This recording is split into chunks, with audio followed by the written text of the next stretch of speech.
Ang isa pa po sa mga kasinungalingang ikinakalat nitong bulaang mangangaral na si Willie Santiago, yung pagpapasama kay kapatid na Soriano na di umano si kapatid na Soriano ay nagpapalayas ng kapatid na sumasampalataya, kapatid na Sani. Gumawa siya ng paksa, ito ang kanyang paksa. Ito po ang ating paksa. Kung bakit ang sino mang kaanib sa Iglesia ng Diyos na nagpapalayas ng mga kapatid sa pananampalataya ay hindi kadiwa ni Kristo ayon sa Biblia. Yun po yung kanyang paksa. Dito sa kanyang paksang ito, kapatid na Sani, ibinibintang niya ito kay kapatid na Eli. Na si kapatid na Eli raw nagpapalayas ng kapatid na sumasampalataya. At como ganun daw si kapatid na Eli, hindi raw kadiwa ni Kristo si kapatid na Eli, Brad Sani. Pero gusto nating ipapansin sa mga kababayan natin na ang kanyang pinagbabatayan para pasamain si kapatid na Eli ng ganito, kabaligtaran, kapatid na Sani, ng totoo. Kaya makikita, ang pundasyon nito ng pangangaral, ng pagtutol kay kapatid na Soriano, paninira, kasinungalingan, pandaraya, tricky ito, tuso. Manang-mana kay Satanas ito, kapatid na Sani. Like father, like son. Oo. Kapatid na Sani. O ngayon, eto po, meron po siyang nanakaw na video, kapatid na Sani, sa ating pasalamatan. Bakit ko sinasabi pong nanakaw? Kasi hindi po naman namin, idinidistribute yung mga videos na yun, kapatid na Sani, not intended for broadcast nga yun, Hindi kagaya nung sa kanya, nilalagay niya sa YouTube, i-download man natin, walang problema dahil nilagay mo sa YouTube, Nakapagnakaw siya ng isang video, tapos ipinlay niya sa kanyang pagsamba. Doon sa video na yon, Brad Sani, doon niya kinuha yung buong paksa niya labang kay kapatid na Soriano. Na ang una, gusto po naming isa-isahin nating i-analyze kung saan niya ipinasok yung kanyang pandaraya, kapatid na Sani, para pasamain si kapatid na Eli. Una, ang sabi niya, pag nagtanong daw at hindi gusto ang tanong, palalayasin ka raw ni Brad Eli. Ayan na, mali agad yun. Bakit? Isang paratang na naman yan. Paratang yun. Bakit? Pag-expo, Brad Sani. Napakaraming nagtatanong na tao Nagpapatanong nga si kapatid na Soriano At hindi na may mili ng tanong si kapatid na Soriano. Oo. Anything goes nga yun no holds bar Di ba? Kaya nga nagtatanong iba't ibang pananampalataya. Di ba?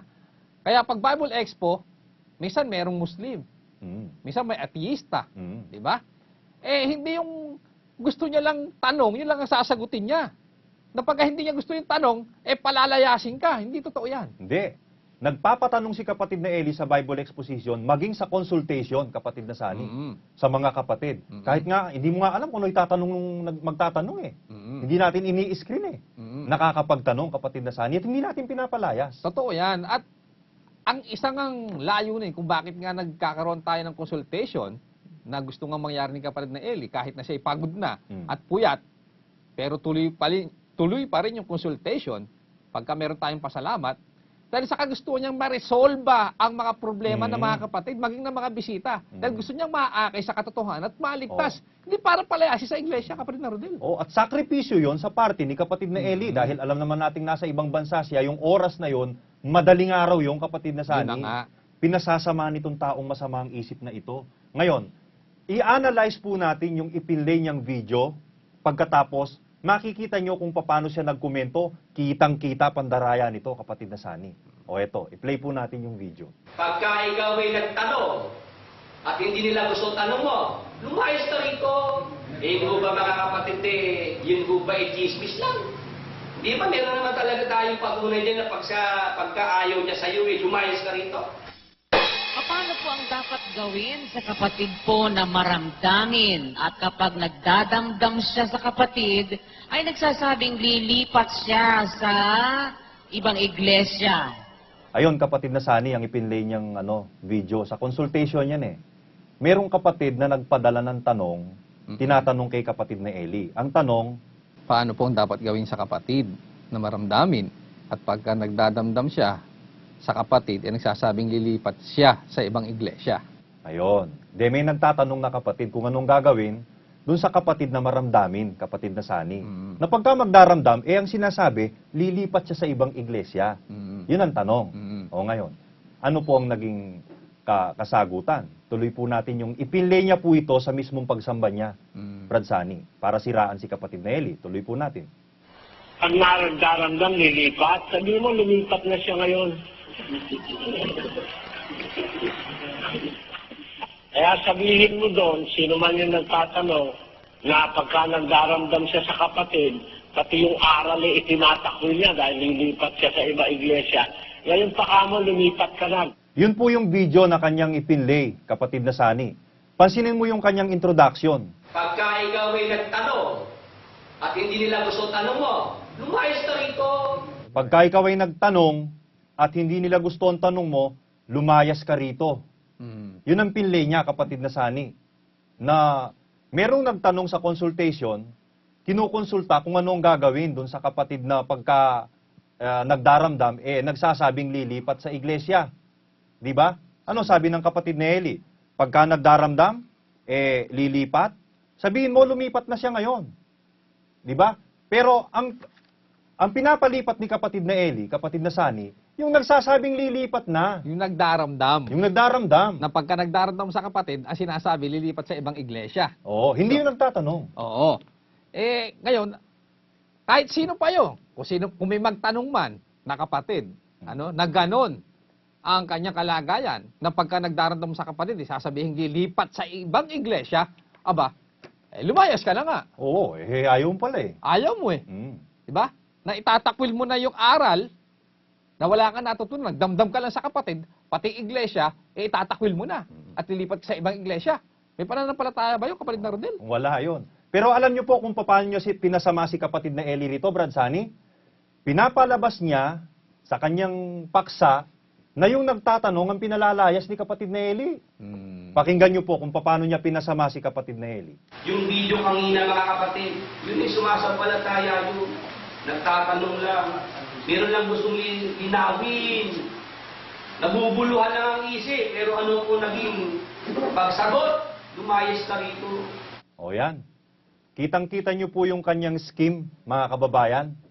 Sabi niya, yung video kanina, mga kapatid, yun eh sumasampalataya yon. Nagtatanong lang. Di ba? Meron lang gustong linawin. Naguguluhan lang ang isip. Pero ano po naging pagsagot? Lumayas ka rito. So, pinalalabas niya, yung nagtatanong mismo, Yun ang pinapalayas. yun ang pinapalayas. Oo. Na yun daw kay sumasampalataya yon, nagtatanong lang. Ngayon, kung hindi mo ito ma-analyze, lalabas nga naman, napakasamang tao naman ng nagpapalayas. Biro mo nagtatanong lang kung anong gagawin, pinalayas na. Pero hindi ganon. Hindi ganon, mga kababayan. Kitang-kita nyo kung gaano katuso ito. Di ba?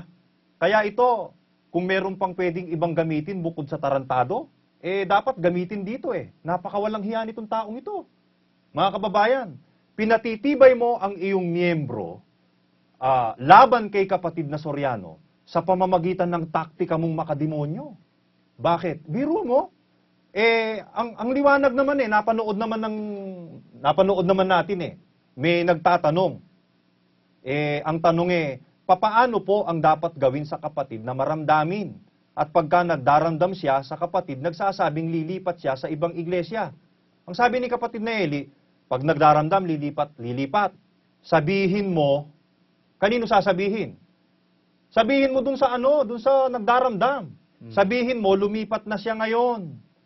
Kaya, sabihin mo dun, sino man yung nagtatanong, o inutusan na yung nagtatanong, sabihin mo dun sa lilipat, na pagka nagdaramdam siya sa kapatid. Sino ba yung nagdaramdam sa kapatid? Yung nagtatanong? Hindi. Yung isinusumbong nung nagtatanong.